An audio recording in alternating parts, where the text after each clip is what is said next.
오늘 저에게 주신 하나님의 말씀은 구약 성경 창세기 37장 11절 말씀입니다.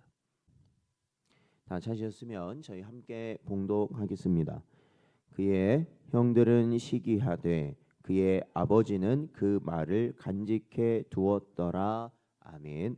기도하겠습니다. 하나님 아버지, 지난밤도 하나님의 은혜 가운데 저희를 살피시고 오늘도 복된 하루를 시작하는 이 시간 하나님의 말씀과 기도함으로 시작할 수 있는 은혜 주신 것 감사드립니다. 이 시간에도 저희의 심령이 오직 하나님의 크신 작정하심과 섭리하심을 믿게 하시고 또한 하나님의 언약을 굳게 붙들게 하사 모든 상황 가운데서도 주님 앞에 나아갈 수 있는 복된 심령들 되게 하여 주옵소서. 간절히 바라옵고 예수님의 이름으로 기도하옵나이다. 아멘. 오늘은 꿈을 주시는 하나님, 섭리로 이끄시는 하나님이라는 제목으로 하나님 말씀 증거합니다.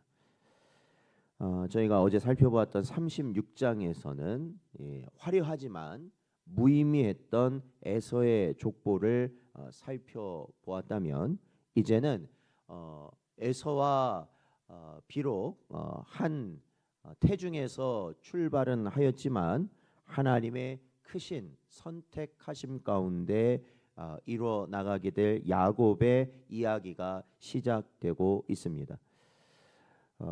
여기 2절에 보면 야곱의 족보가 등장합니다. 야곱의 족보는 이러하니라 이렇게 말을 하고 있는데 사실은 에서의 족보와는 좀 다른 형태입니다.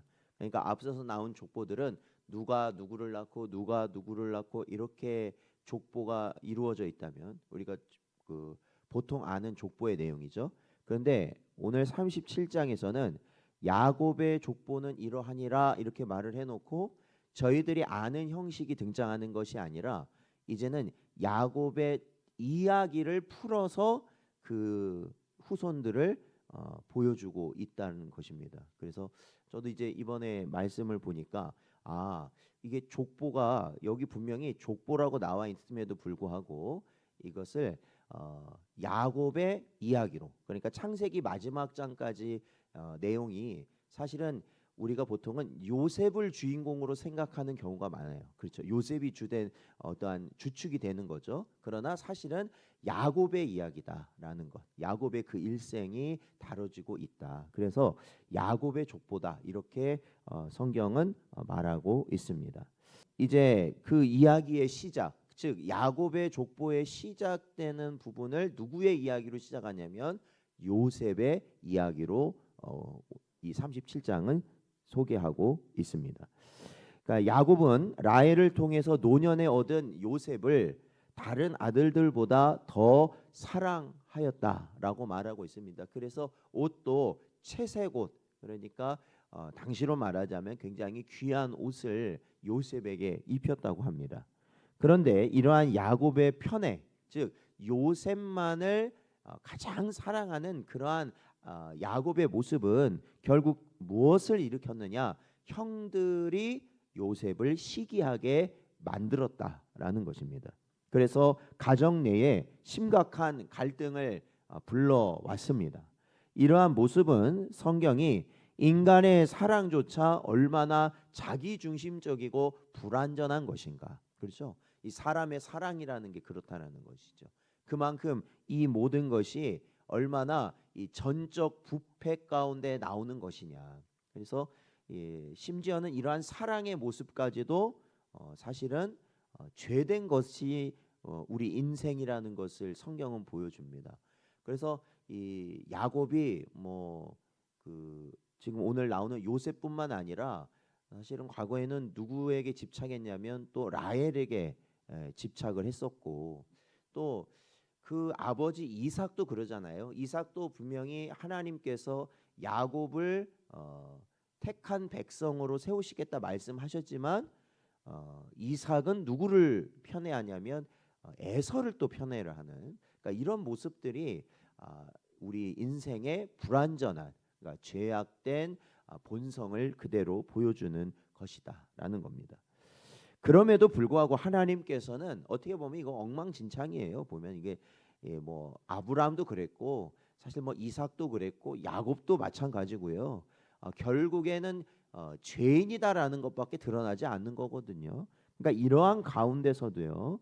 인간의 감정과 실수가 계속 되어지는 그러한 가운데서도 하나님의 거대한 구원의 계획을 묵묵히 그리고 한치의 오차도 없이 진행시키고 계신다라는 것을 성경은 우리에게 말해주죠. 그러니까 성경은 결국 누구에 대해서 이야기하느냐? 하나님이 어떠한 분이신가라는 것에 대해서 우리에게 계속해서 말해주고 있다라는 것입니다.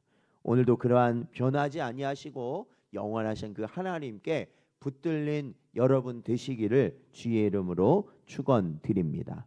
5절에서 11절 내용에 보면 하나님은 요셉에게 두 번의 꿈을 꾸게 하십니다.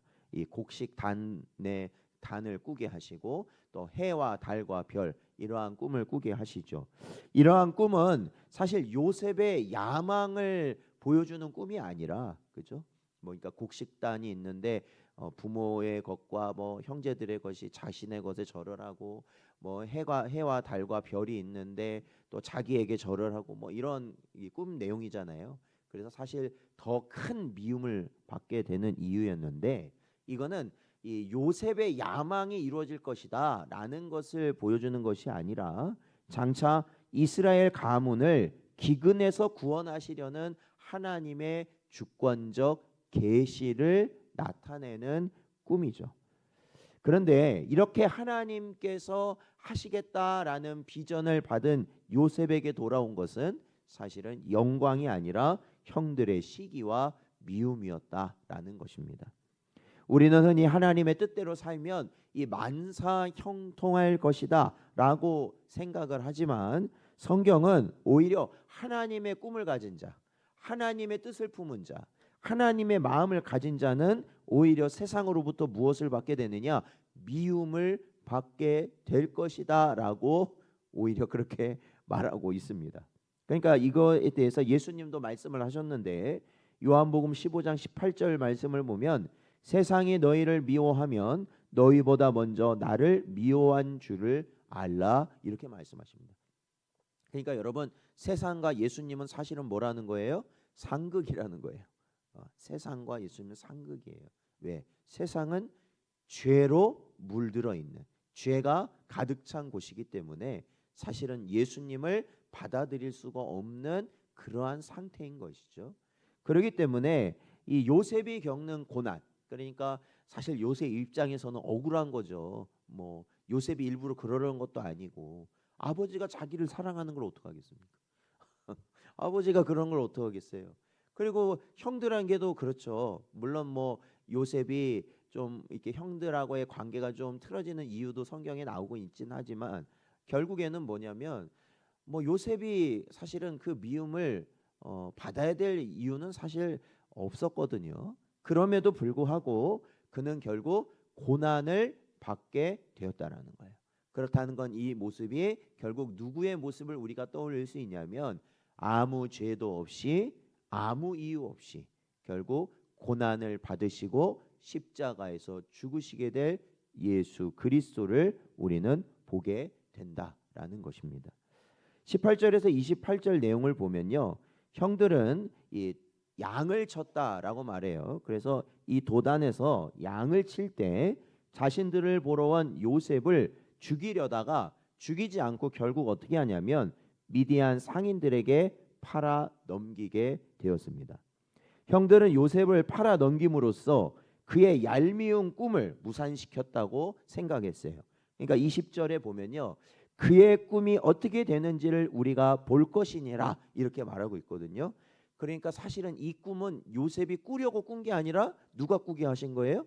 하나님이 꾸게 하신 거죠. 그런데도 형들은 딱 이 말 가운데 뭐가 들어있는 거예요? 사탄과 마귀의 말이 들어가 있는 거예요. 그러니까 이거는 단지 요셉을 미워하고 대적하는 문제가 아니라 사실은 세상이 누구를 대적하는 거예요? 하나님의 계획을 무산시키려고 하는 것을 분명하게 나타내 보여주고 있다는 겁니다. 그러니까 이거는 뭐예요? 영적인 일들로 인하여 나타나게 된 현상이라는 것이죠.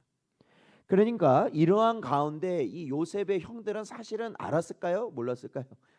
요셉을 팔아 넘기는 게 결국에는 요셉을 죽이는 것과 마찬가지거든요. 그러니까 결국 그가 꿨던 꿈이 반드시 어떻게 될 거라는 거예요. 무산될 거라고 그들은 생각했다는 거죠. 그런데 그렇게 되지 않았다라는 겁니다. 그들이 요셉을 판 행위 자체가 오히려 요셉을 애굽으로 보내게 되었고, 결국에는 하나님께서 꾸게 하신 꿈이 이루어지도록 했던 사건. 그러니까 마치 가룟 유다가 예수님을 팔아 넘김으로 인하여 하나님께서 우리를 위해 이루실 구원이 이루어진 게 된 것처럼, 오히려 요셉의 형들이 바로 하나님의 도구가 되었다는 사실입니다. 그래서 우리 장로교 신앙은 이러한 모습을 합력하여 선을 이루는 하나님의 섭리다라고 우리는 깨닫고 믿고 고백하는 것입니다. 훗날 이를 요셉은 이렇게 말을 해요. 세월이 많이 흘러서 이제는 요셉이 형들에게 이제 아버지가 돌아가신 이후에 이렇게 말을 합니다. 창세기 50장 20절 보면은 당신들은 나를 해하려 하였으나 하나님은 그것을 선으로 바꾸사 오늘과 같이 많은 백성의 생명을 구원하게 하시려 하셨나니라고 말하고 있어요. 이거 딱 보면은 누구 생각? 예수님 생각나요. 그렇죠? 이런 다 예수님의 모습들이거든요.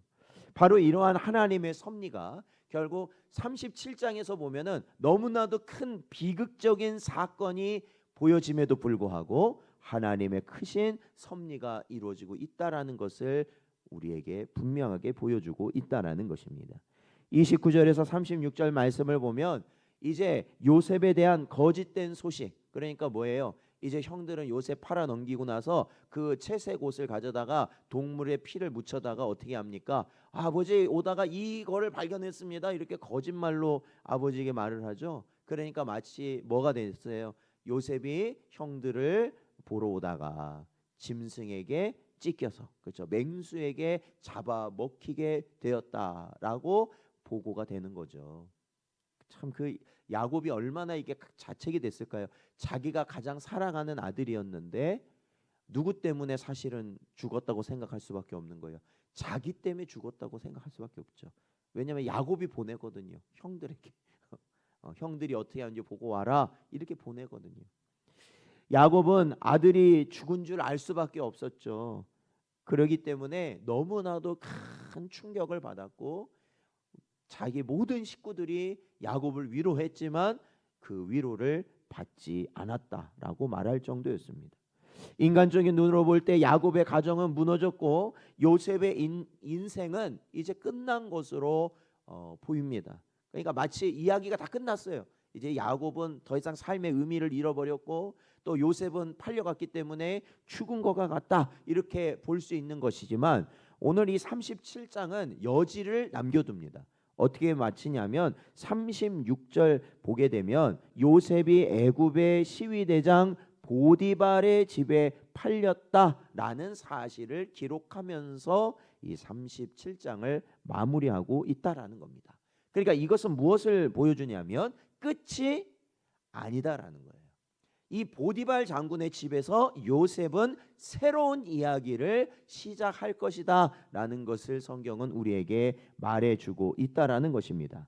하나님은 때로 우리를 절망의 구렁텅이에 던져 넣으시는 것 같으나 그것은 더 큰 구원을 위한 성도의 견인의 과정이라는 것을 우리는 깨달아야 할 줄로 믿습니다.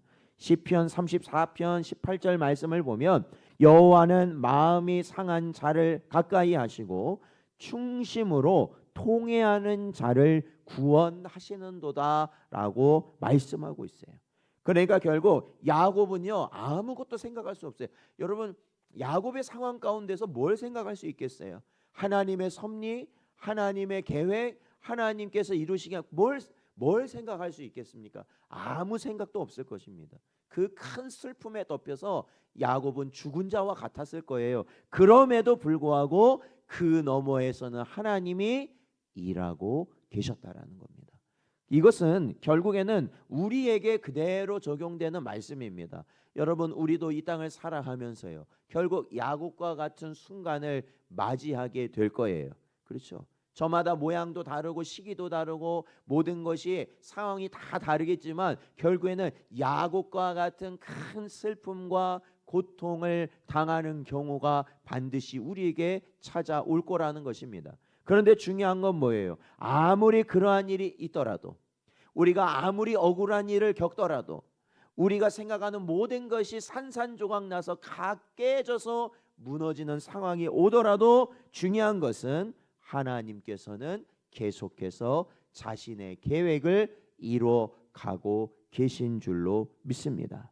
여러분 기억하십시오. 인간은 요셉을 죽이려 했고 팔아 넘겼지만 하나님은 그 악한 의도조차도 구원의 방편으로 사용하셨다라는 것입니다. 그래서 결국 하나님의 작정은 결코 취소되지 않는다라는 것이에요. 오늘 내가 겪는 이해할 수 없는 고난은 하나님의 위대한 계획의 한 조각이 된다라는 것을 깨닫는 여러분 되시길 바랍니다. 억울함이 있고 우리가 슬픔 속에서도 우리의 인생의 핸들을 우리가 잡는 것이 아니라 사실은 하나님께서 잡고 계속해서 나아가신다라는 것이에요. 그러한 하나님을 신뢰하시기 바랍니다. 그리고 그러한 하나님을 붙드시고 오늘 하루도 묵묵히 인내하며 승리하는 복된 여러분 되시기를 주의 이름으로 축원드립니다.